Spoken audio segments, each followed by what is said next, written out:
Kupiansk, Russia. Kupiansk, Russia. The Russian capture of the strategic city of Kupiansk has finally been confirmed. Russian President Vladimir Putin himself made the announcement publicly yesterday. The Russian armed forces also recorded a video showing the raising of the Russian flag in the very center of the city of Kupiansk. Zelensky, for his part, appears increasingly cornered. Today, Trump issued a 5-day ultimatum for Zelensky to approve the peace plan proposed by the White House. Otherwise, the United States will completely and immediately withdraw its military support for Ukraine. Good evening, good afternoon, and good morning from Berlin, Germany. We begin Demolishing Myths Live. Berlín, Alemania, comenzamos Demoliendo mitos en vivo. Muchas gracias por acompañarnos y recuerden, por favor. Thank you very much for joining us, and please remember to help us out with a thumbs up, with subscriptions, and of course also with memberships, and through our PayPal account listed in the description. In this broadcast, we're going to focus on the capture of the city of Kupiansk, on the very strong Russian advances from yesterday, as well as on Zelensky's now practically untenable situation within the Ukrainian government. So let's begin here with the image of Ukraine, with the map of Ukraine, and let's present, of course, the first video from the Ukrainian city of Kupiansk, effectively documenting its capture and the raising of the Russian flag in the city center.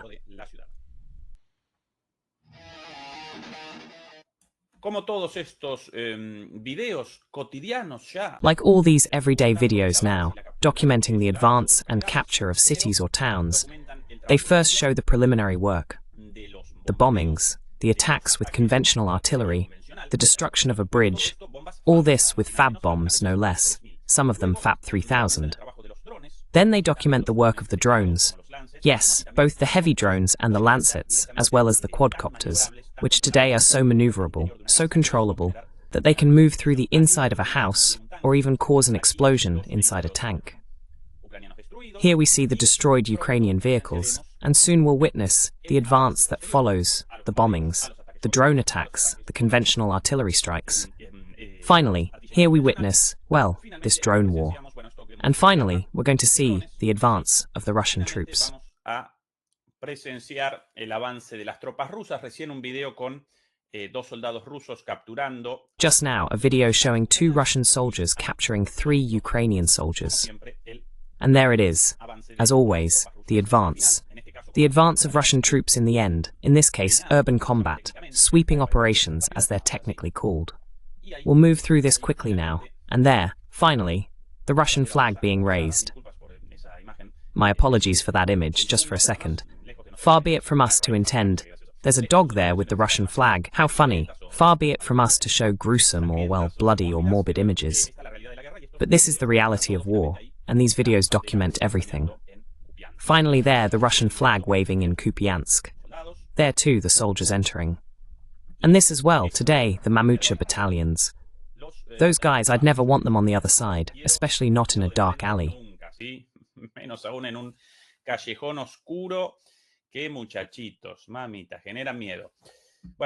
What guys, wow, they inspire fear. Well, those are the Russian troops. Fierce. These are yesterday's advances. Pay attention to the scale of yesterday's advances. This is the map from the day before yesterday, with Kupiansk practically taken in its entirety, and yesterday, finally, the capture of this last part of the city, this last sector of the city.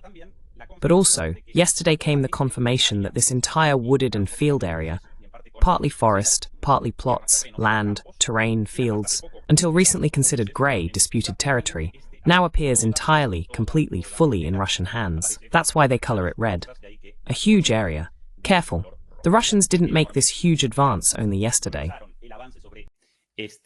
Área enorme solamente el día de ayer. Aquí simplemente colorean esta parte del mapa. Ahora, here they're simply coloring this part of the map now to confirm Russian control of this area, after days and days of fighting.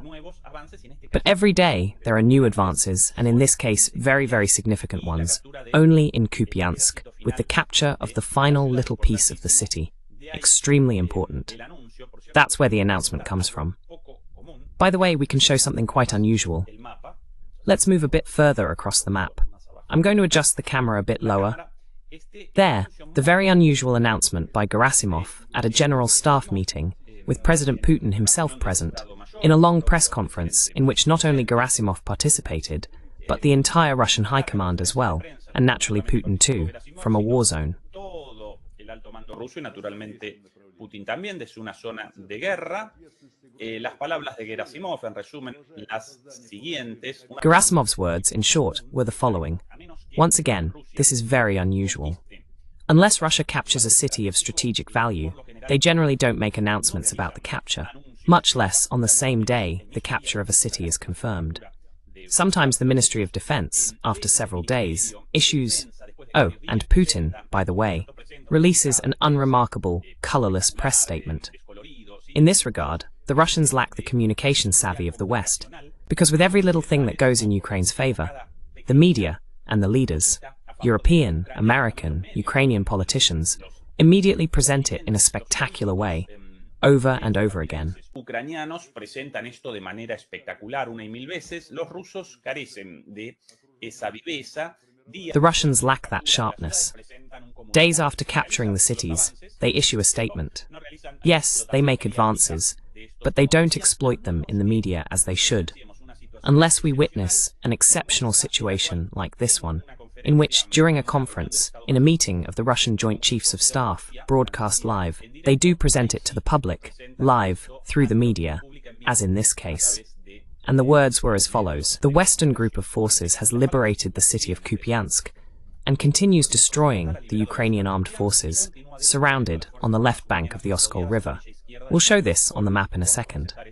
Well, what else? Bueno, ¿qué más? Más del 75% de... More than 75% of the territory of the city of Krasnoarmeysk is under our control. If I remember correctly, the Russians call it Krasnoarmeysk or something like that.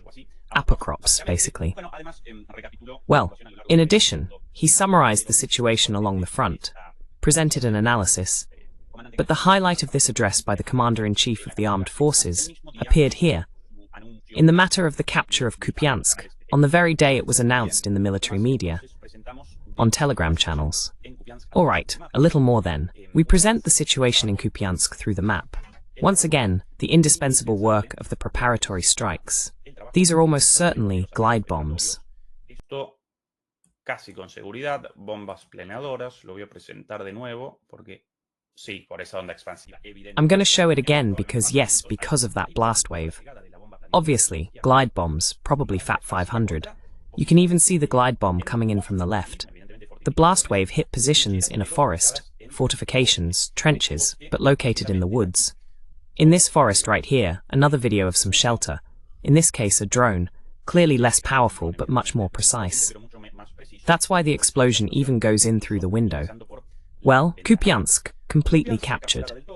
The Ukrainian efforts for a counter-offensive here, both in this area and further south, were repelled with very high losses for Ukraine. And finally, Russia took the last part of the city. Rusia conquistó el pedazo final de la ciudad. Conquistó por completo toda esta zona. It completely conquered this entire area up to the town of Petropavlivka. Here, small but also very important for what begins now, the advance over all these small towns, also in some way comparable to Kupiansk. This, however, is already on the other side of the Oskol River, but it won't cause any problems because Russia has already conquered the right bank, the western bank of the city of Kupiansk, the right bank in relation to the Oskol River. Therefore, from here they can begin perfectly well, without problems related to crossing the Oskol River, as perhaps here. They can perfectly well begin the advance over all these outlying towns, Kuchurivka, Podoli, and finally this other city called Kupiansk-Vozlovi. And Kurilivka has recently been besieged from the right, from the east. Por la derecha, por el este, evidentemente ahora esta zona aparece. Obviously, this area now appears to be contested, in combat. But before long, we'll actually see how Russia colors the map red. First here, very likely in parallel with this, and finally the capture of Kupiansk-Vozlovi, the sister city of Kupiansk. Here in fact are today's images. Well, this is the work of the drones, carefully. This is the day-to-day reality of war. Let's go a bit further across the map to look at Russia's huge advances yesterday. The number of advances is surprising, even in the context of the increasingly rapid and extensive progress of recent days. Yesterday was marked by advances all along the front, and very significant ones.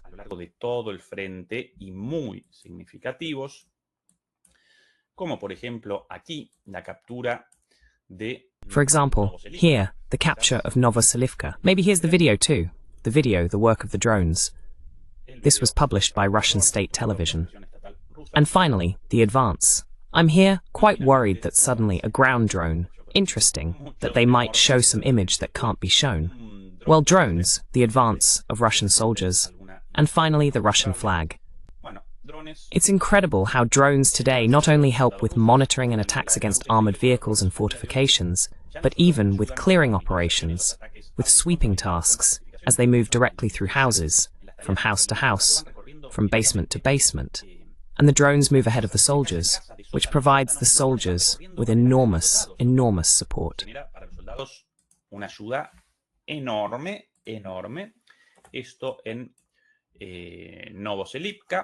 This is in Novoselivka, here in the northern part of Donetsk, creating a spearhead for the attack on Sloviansk from the north.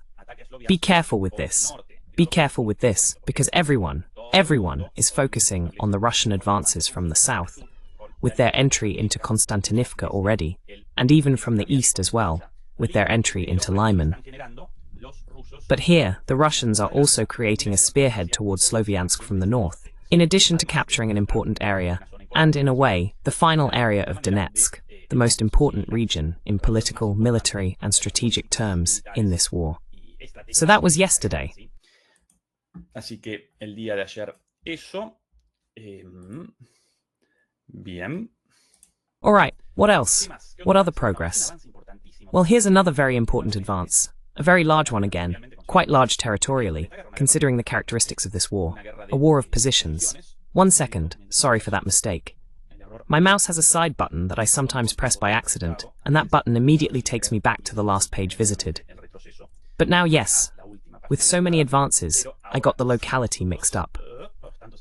Now yes, Staromayorsk, here as well, once again, all of this documented. Be careful with this. Alright, quickly, poor guy. Okay, the drones, they're the advance of Russian troops on foot. The final step. El avance de las tropas rusas a pie, el paso final.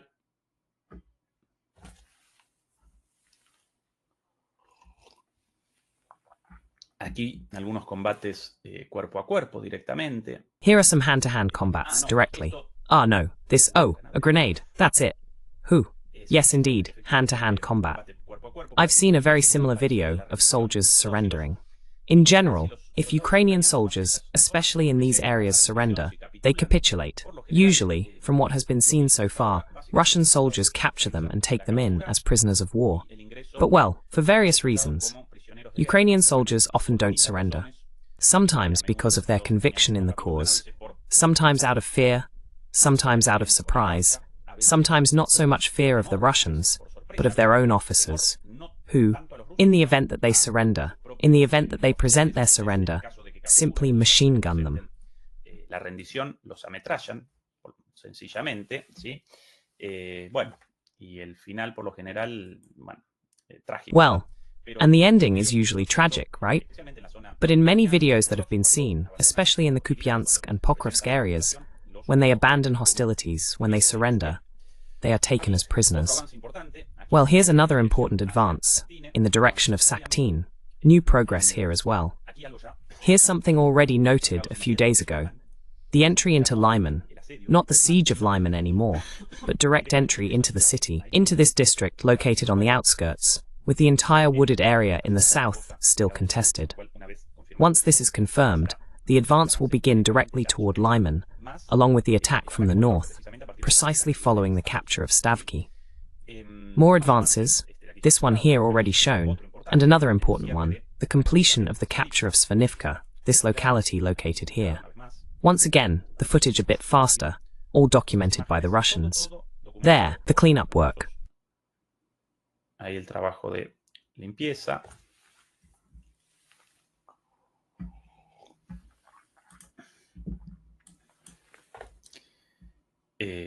Ahí la salida de... There, the exit of an unarmed Ukrainian, following orders, obeying the Russian soldiers' commands, on all fours, lying on the ground, taken as a prisoner.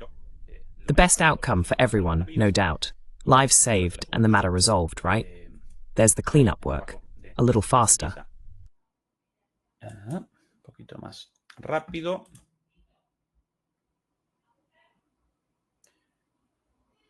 Qué difícil esa tarea, ¿no? La de recorrer.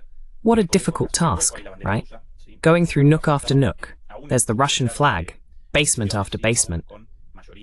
Even with better conditions, even with a larger force, even better armed, even while advancing. Any person hiding in one of those corners, waiting for someone to come in, can determine the end of your life, in the case of the Russian soldiers. That's why it's so dangerous, and that's why we see these scenes, right? Everyone, both Russian and Ukrainian soldiers, always creates a sense of extreme tension. The scenes logically, right? Because any wrong move, any noise, can trigger a reaction from one of the soldiers from either side, and the start of a massacre, right? So here, this advance in this area is also very important. Good. Good, a bit more on the advances. Bien. Un poco más de los avances.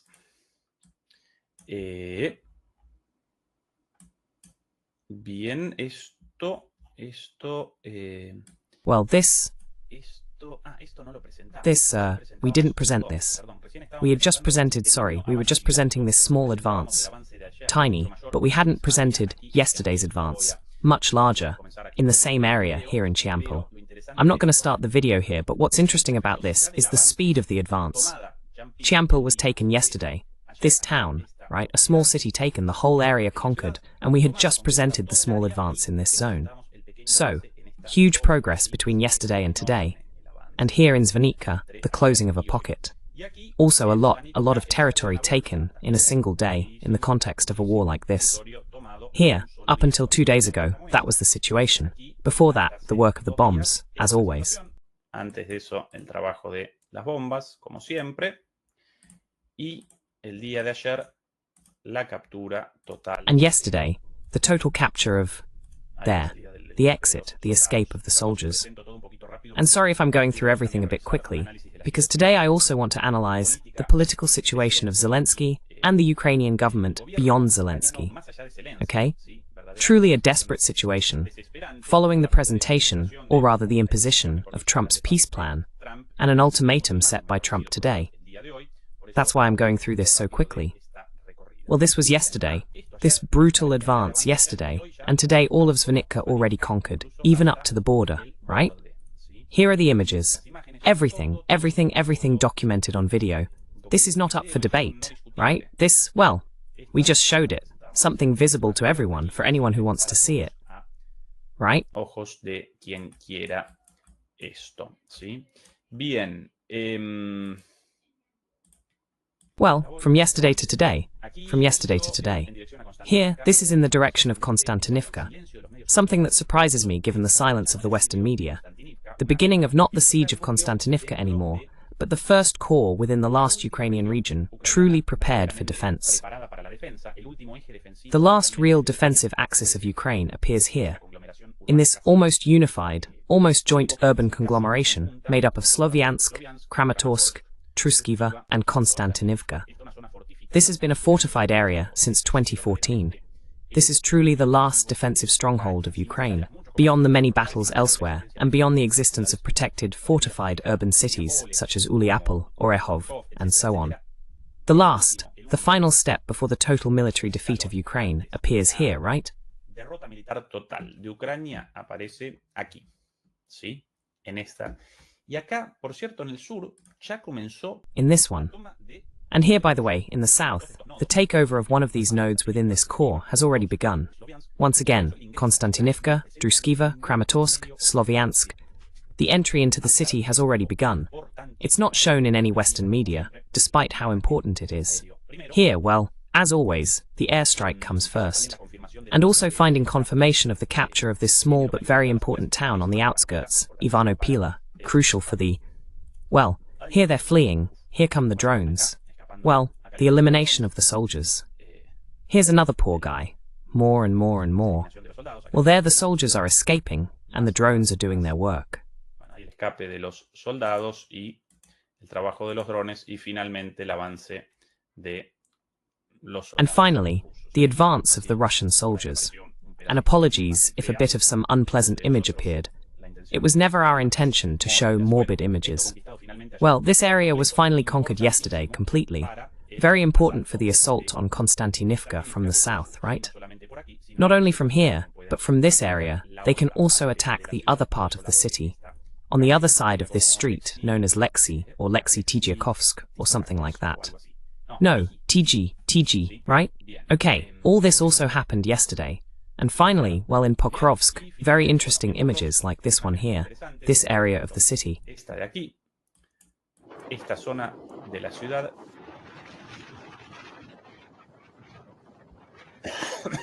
Soldados capturados. Captured soldiers. The motorcycle is clearly that of a Russian soldier. This is a demonstration of Russia's absolute control already over practically, no, not practically, but entirely, the urban core of Pokrovsk, as well as the surrounding areas, even though there are still places with active fighting, more in the direction of Minograd. But in this area, Russian soldiers already move around on foot, or in this case by motorcycle, without any problems. And look here at the number of captured soldiers on the left, limping, well, frankly, a mess, poor guys.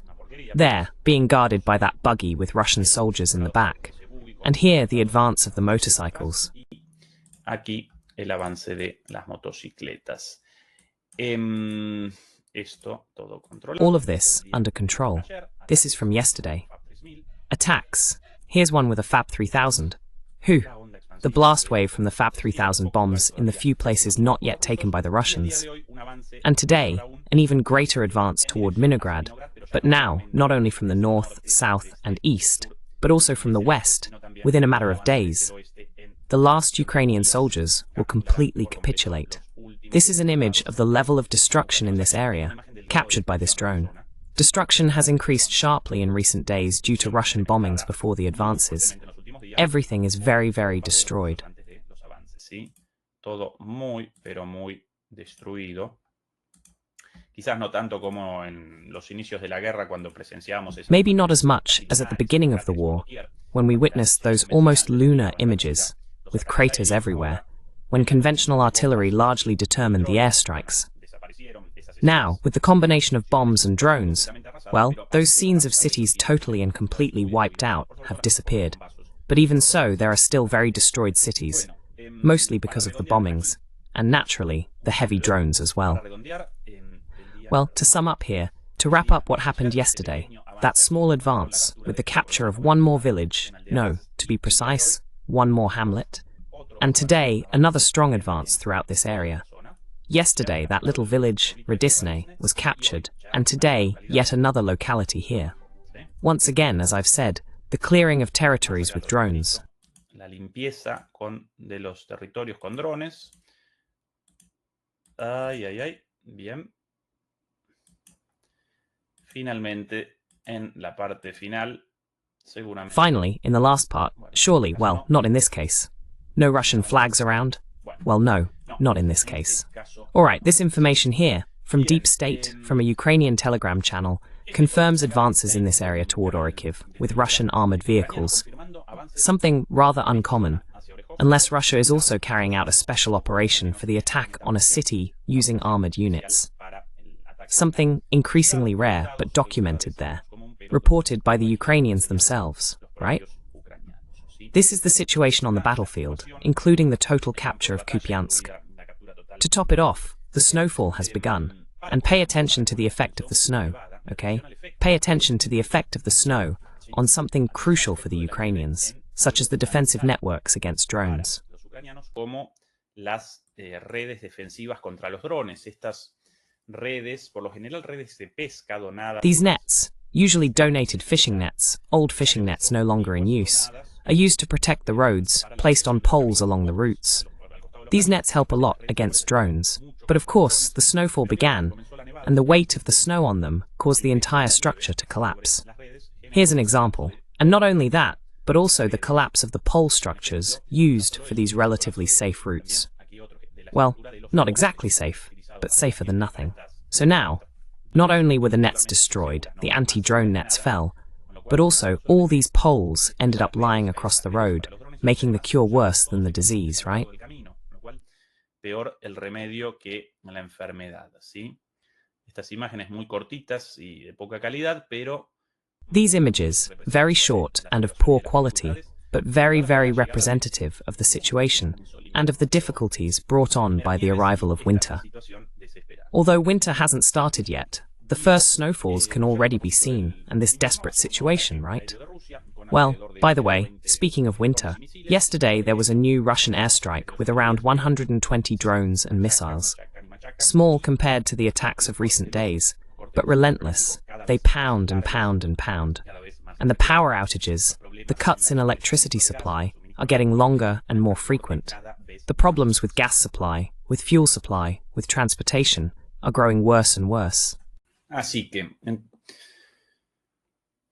colapso en el frente, colapso en la So, collapse on the front, collapse in the rear due to these airstrikes, and the political situation of Zelensky and of Ukraine as a whole is naturally becoming increasingly desperate. The peace plan presented by President Trump, consisting of 28 points, basically represents a capitulation by NATO, the European Union, and Ukraine. Ukraine and the Europeans, naturally, reject it, but they can't do much more than grumble in front of the media, because they lack the cards, as Trump called it, remember? In that now famous dispute, in the famous scene at the White House, right? You don't have the cards, right? Trump shouting at Zelensky, you don't have the cards, you don't have the cards. Well, the situation is already desperate as it is. Ya de por sí desesperante, Zelensky además acorralado por el escándalo de corrupción. Zelensky, moreover, cornered by the corruption scandal uncovered, interestingly, by the anti-corruption agency just a few days before the presentation of this plan. An anti-corruption agency basically controlled by the United States. At one point, Zelensky wanted to shut down the anti-corruption office to take control of it himself, and protests immediately began, forcing him to backtrack. Protests, obviously, driven by the same NGOs, the same US organizations, just like Maidan back in the day. He had to backtrack, and these corruption scandals, of which only a few have been presented so far, 100 hours of phone revelations out of 1,000, apparently, in the 900 hours not yet revealed, directly name Zelensky himself.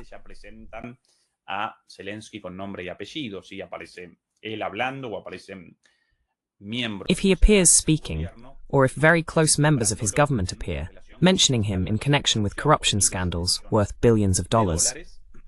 A large part of Zelensky's cabinet left Ukraine, fleeing mostly to Israel, and in some cases to Turkey, because all of them are implicated. They all took part in these acts of corruption, and already appear in the wiretaps revealed in recent weeks.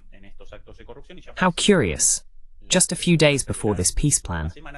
Clearly, a strategy by the United States, a strategy by the White House, to put pressure on Zelensky and get him to endorse this. Contra Zelensky y que Zelensky convalide esto, lo cual Zelensky rechaza. Which Zelensky rejects, but he can't do much more than stomp his feet and grumble a bit, right? Zelensky himself, regarding this situation, presented this video. Pay attention to this, courtesy of our sister channel on Telegram, Wars and Geopolitics. Don't miss it. It's excellent. If you can, subscribe to that channel. Go ahead. And of course, if you can, subscribe to our sister channel, MP Geopolitics, or to our English channel, Demolishing Political Myths. Welcome. And help us out on TikTok. We've reactivated TikTok with lots of short videos, so please help us by subscribing there too. Cortos, así que por favor ayúdenos también con la suscripción allí.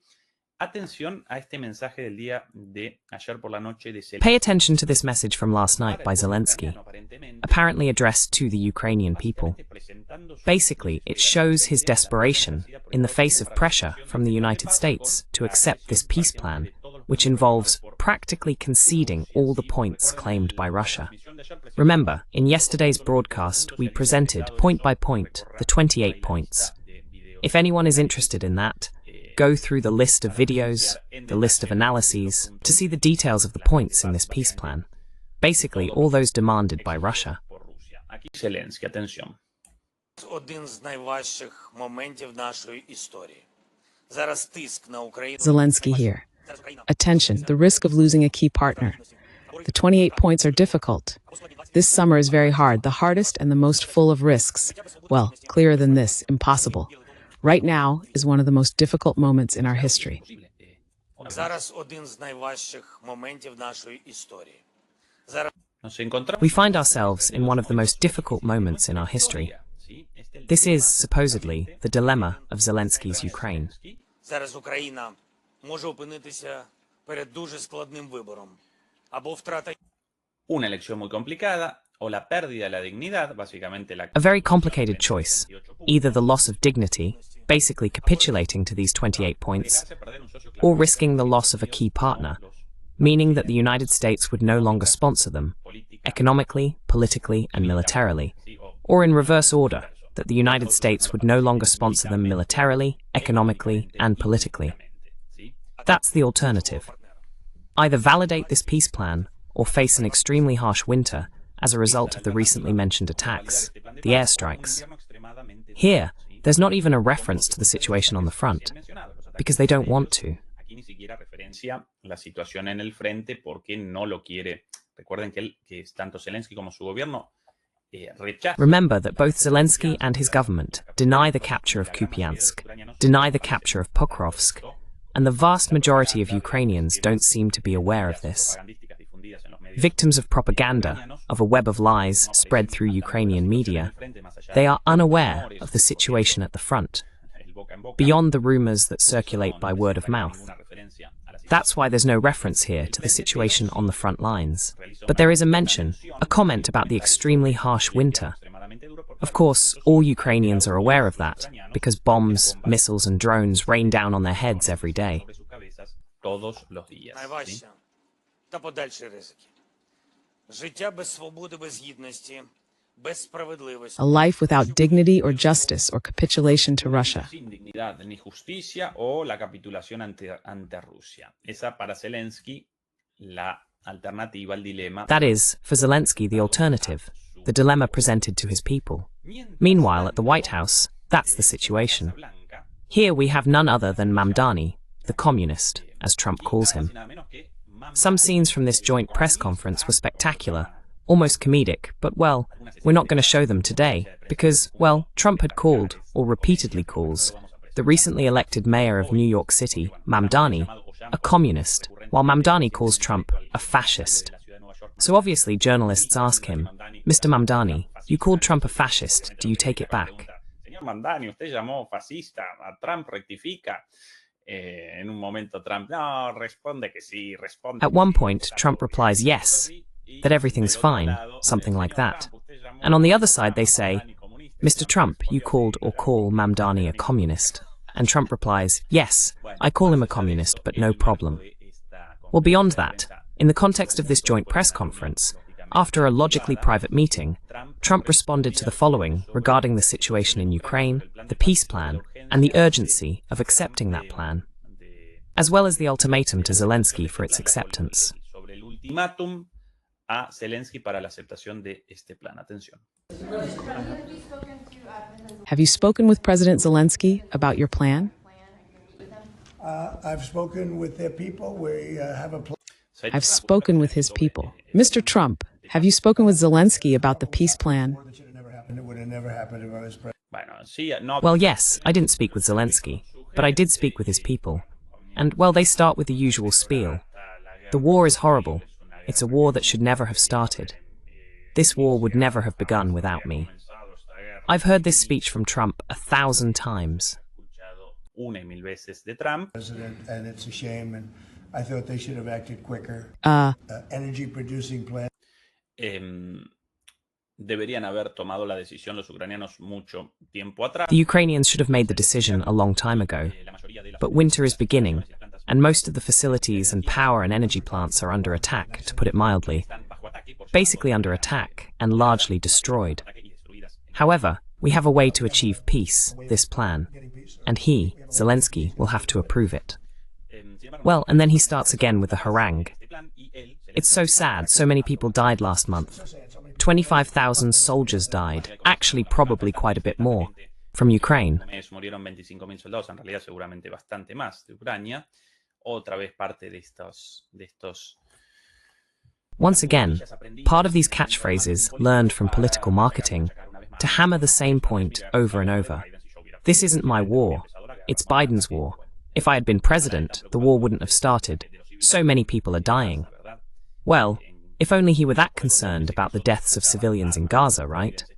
On the contrary, in that case, Americans were sending weapons so that Israel could carry out the genocide. But anyway, this is part of the rhetoric, the narrative of Trumpism in this regard. And now, a few new, more interesting things about this. A week between the two of them, dead soldiers. Tienen 7,000 soldados muertos a la semana. They have 7,000 soldiers killed per week. It's something we haven't seen since World War II and so on. I would have said that would have been one of my early ones. I did 8 peace deals of. I don't want to make predictions, but I've already achieved 8 peace agreements. De paz, esto también parte de las estupideces dichas repetidas por Trump. This is also part of the nonsense repeated by Trump. You could even go, in fact, they're coming here in a week or two. He already fixed 8 wars, including the one between India and Pakistan. The Indians and Pakistanis themselves deny that. But anyway, this is one of the supposedly resolved wars by Trump. Por Trump. Un segundito más antes de lo To the interesante. Congo and Rwanda. That was One more second before we get to the interesting part. would have been for me because I have a very good relationship with. También resolví la guerra del Congo y Ruanda, por lo menos acá no. I also resolved the war in Congo and Rwanda. Ruanda, At least here, I didn't make a mistake with the names of the countries between Congo and Rwanda. Putin, But the one I thought would be the easiest, at least for me, because I have an excellent relationship with se Putin. necesitan dos para But it bailar. takes 2 to tango. Mi amigo Putin, So my friend Putin, pensé que con I mi amigo thought that Putin with my íbamos a friend resolver Putin esto. we were going to solve this very quickly. But it takes 2 to tango, a very common English expression, clearly blaming Zelensky for the continuation of the war. And now, pay attention, more. Como responsable de la continuidad de la guerra. Y atención ahora, más. To ask you also about this Ukraine plan. Mr. Trump, I want to ask you one more question. Señor Trump, quiero hacerle una pregunta más. El presidente ucraniano dijo hoy que The Ukrainian president said today that Ukraine had to choose between making a deal or, Zelensky said they had to give up their dignity or lose an ally. Trump responds, "Oh, you mean they don't like the plan?" And the journalist replies, "Well, he doesn't say it clearly." Finally, Trump wraps up this exchange with the following. Well, maybe they don't like the plan, but if they don't like the plan, then they can keep fighting. And then the journalist again, "Yes, President Trump, but you said that if they don't accept the plan, then they can keep fighting without US support, with you withdrawing US support for Ukraine." estadounidense a Ucrania. For Ukraine. Is that Well, at some point he's going to have Esto es así. Is that so? office. Bueno, de alguna manera, en algún momento tendrán que aceptar la Well, somehow, at some point, they'll have to accept reality. Recuerdan la situación. Words from Trump that recall the situation in the White House. Not long ago, I told Zelensky, "You don't have the cards." Yo le dije a Zelensky, no tienes las cartas. Don't forget, I inherited this war. I would have never. This war never would have happened. I inherited. Recuerden que Remember that I inherited this war. This war would never have happened with me. conmigo. This war And I thought I should have made a deal a year ago. a year ago. Y pienso And I think Zelensky should have made a deal a year ago. un año atrás, 2 years ago. The 2 ultimate deal años would have been atrás, 2 years ago, the best deal for Ukraine would have been not to start the war. president. Pero para eso necesitaba el presidente correcto y no tenía el presidente. But for that, he needed the right president, and he didn't have the right president. Trump was very tough, saying things like, he has to accept reality, otherwise he can keep fighting, but without our support. This is the Trump of campaign promises. Now, why does Trump suddenly, once again, take this stance after so many back and forths? Well, most likely because of his internal situation, with the loss of support, and the Epstein issue. Remember the disputes surrounding the approval, finally carried out 2 days ago, of the bill to release all of Epstein's files. A disclosure promised during Trump's campaign, but later unfulfilled, causing much disappointment among Trump's supporters and many internal disputes among Trumpist leaders. Entre las filas trampistas y muchas disputas internas entre los líderes trampistas, bueno, eso generó un acorralamiento de Trump y puede que... Well, that led to Trump being cornered. And maybe that's why now, finally cornered, he wants to take a tougher course. One more in favor of peace, or more aimed at resolving the conflict in Ukraine, as he presented during his campaign, promising to end it in 24 hours, and so on.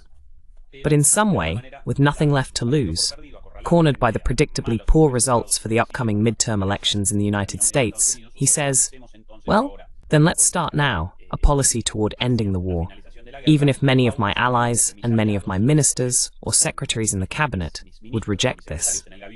Well, with the cards already played and nothing left to lose, I'll speed up in the direction I originally wanted to go, toward ending the war by stopping support for Ukraine. A partir del fin del apoyo a Ucrania. Posibilidad, también posible un retroceso. There's also the possibility of a reversal, a 180-degree turn by Trump sometime soon.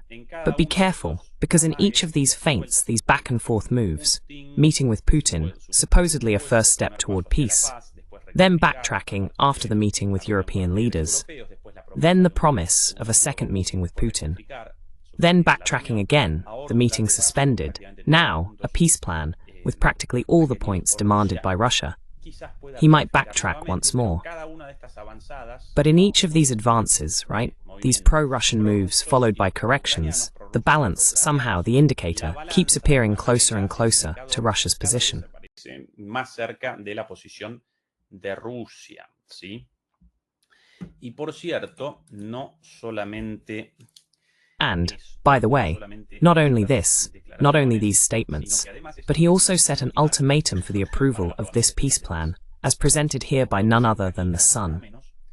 Attention to the sensationalist rag The Sun, the most widely read in the United Kingdom, publishing this directly. Pushing for peace.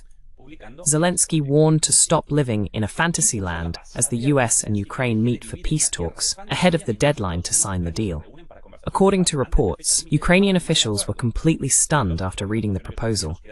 Stunned in the sense of, well, no, the English expression is much harsher, a bad translation. Stunned in the sense of disheartened, right? Ukrainian officials were reportedly left fucking mind-blown. Con la cabeza explotada, ¿sí? Algo así. With his head blown up, right? Something like that. Blown up. And here's the concrete ultimatum. Volodymyr Zelensky has been warned that he must stop living in a fantasy land. Wow, harsh words.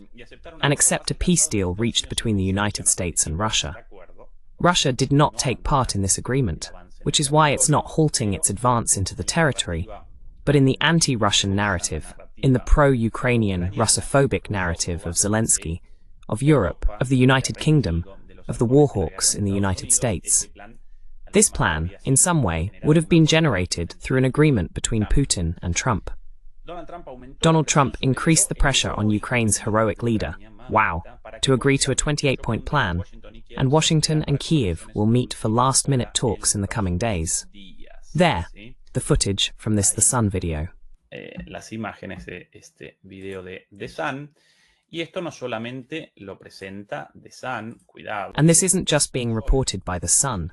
Careful, The Sun, that's the literal translation of the name of this horrendous, sensationalist rag. But in this case, it's showing Zelensky's situation clearly. CNN, for example, here. Zelensky warns all anti-Russian Western media outlets. Zelensky speaks of a difficult moment in history after Trump gave Ukraine a few days to accept his plan to end the war. The deadline is Thursday. I've had many deadlines, but if things go well, one tends to extend them. But Thursday is the day, said the US president in a radio interview with Fox News.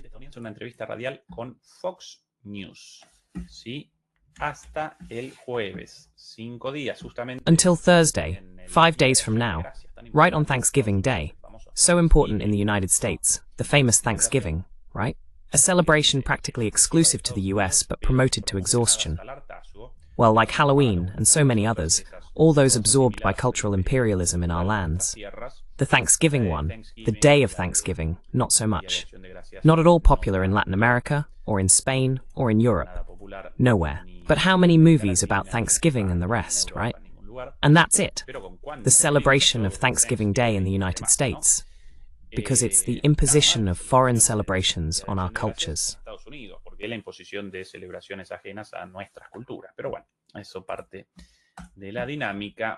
Well, that's part of the dynamics of the assimilation of cultural imperialism and the cultural assimilation of all of us. What else? What else? What else? Over here, this. The Washington Post, no less. Attention, attention. An alarm out there. The United States is pressuring Ukraine to sign a peace agreement before Thanksgiving, or it will lose its support outright.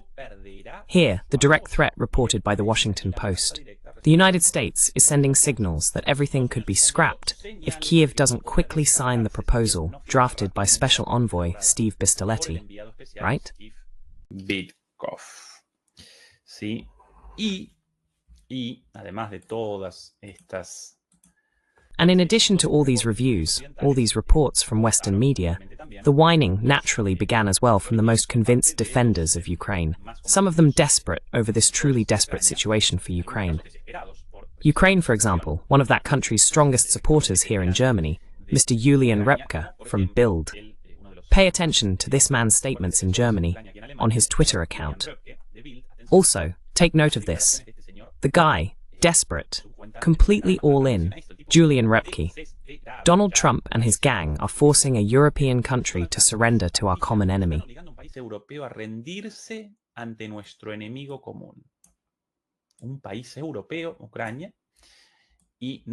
A European country, Ukraine, and our common enemy, his, in any case, certainly not mine, and not for many people in Europe either.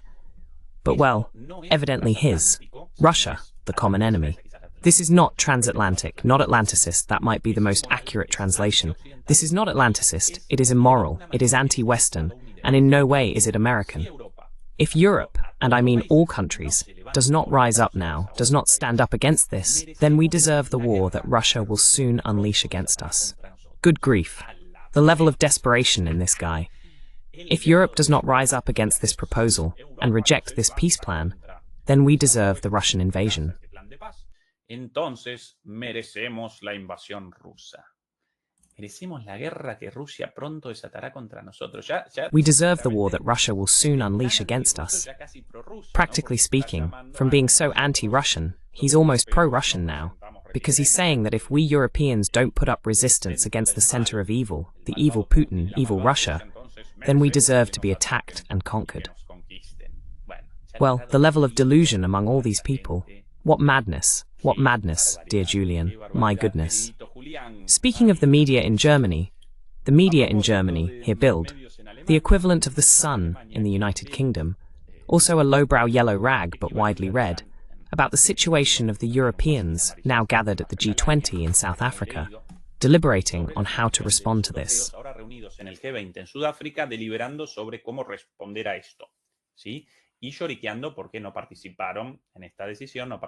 And whining, because they didn't take part in this decision. They didn't take part in anything. And suddenly they show up with this little surprise. The peace plan, with all the conditions imposed or demanded by Russia as obligations for Ukraine. Merz supports Ukraine against Trump's pressure. Exclusive. The Russian-American plan, here they also present it as a Russian-American plan, to end the war in Ukraine, is shaking all of Europe. 1 second. Let's adjust this, make it a bit bigger. Experts consider it a call for Ukraine's surrender. Which experts? Los expertos lo consideran un llamado a la rendición de Ucrania. ¿Qué expertos? Ellos, sí, Röpke. Según ha podido saber Bill, el canciller They do. también ve Yes, con gran Röpke. preocupación la administración According to de Trump, Bild, ya está trabajando the Chancellor is also deeply concerned about the Trump administration and is already working on diplomatic countermeasures. Well, they may generate a lot of work, many counterproposals, but in practice the Europeans, the European warlords, those who want the war to continue, very cynically often insist that they want peace, and that Russia does not want peace. But when asked, well, in what way do you want peace? Do you want the war to end? No, no. We want peace through the destruction of Russia. No, queremos la paz a través de la destrucción de Rusia. Esa es la respuesta de ellos. Y acá, that's their response. And here, well, Bild refers to the last-minute negotiations, the desperation of European leaders, and the talks now taking place at the G20 in South Africa among European leaders, the talks between European leaders and a desperate Zelensky, calling on them to sponsor him, to stand by him. But this time, Trump seems determined. At least this time he seems determined, much tougher than before. He didn't involve the Europeans either in drafting or discussing this peace plan.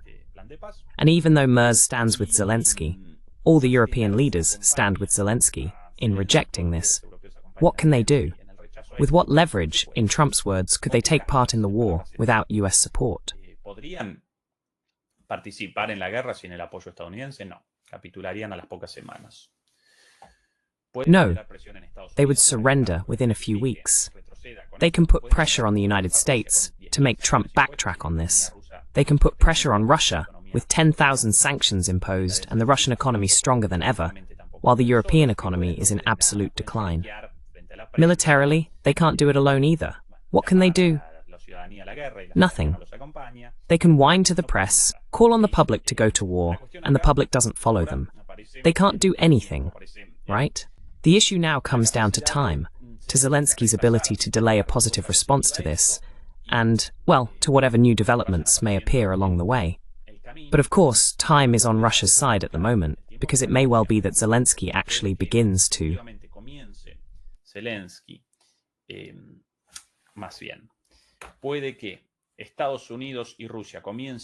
It's possible that the United States and Russia may begin negotiations around these 28 points, with the forced support of Zelensky in Europe. Zelensky doesn't determine anything here.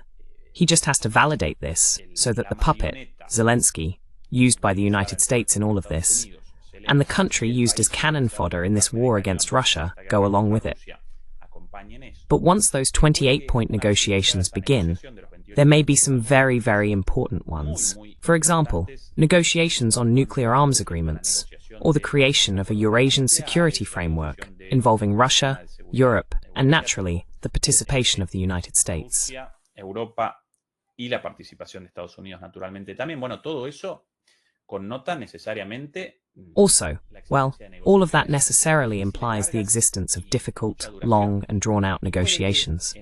And it may be that, in the midst of all that, during the months required for those negotiations, Russia will have already conquered all of Donetsk, all of Kherson, and all of Zaporizhzhia. Thus, in the end, those proposed negotiations, regarding the handover of some territories, the return of others, and the freezing of the front line in the Zaporizhzhia area, could at that point appear abstract, as they say in legal terminology.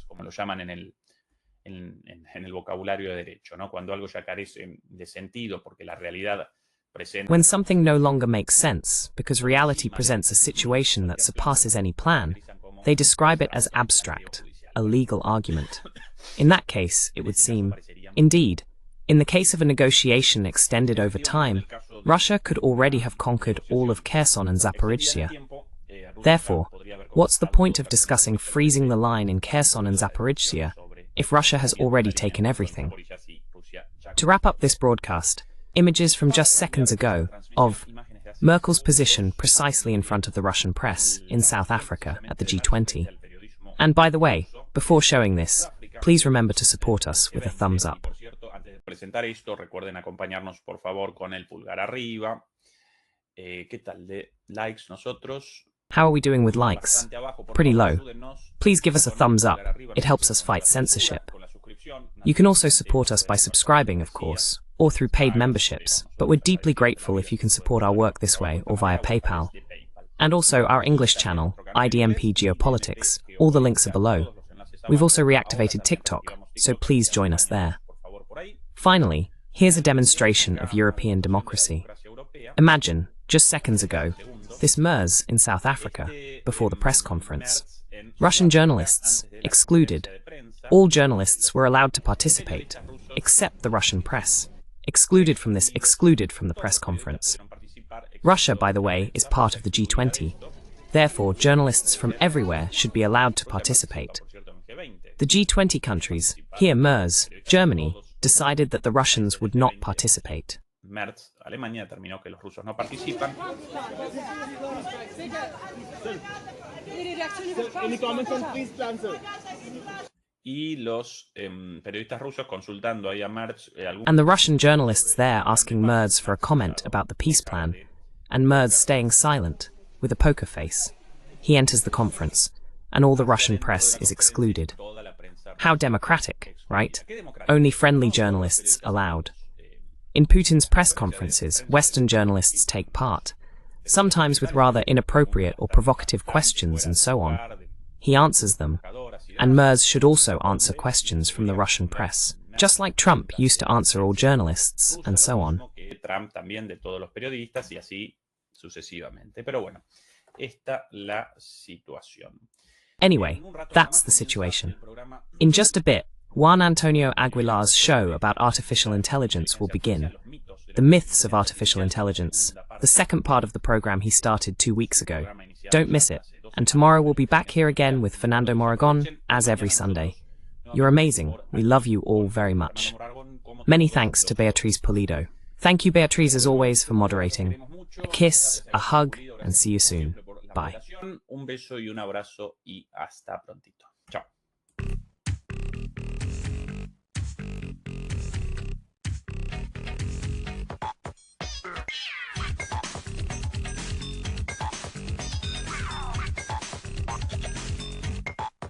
Yeah.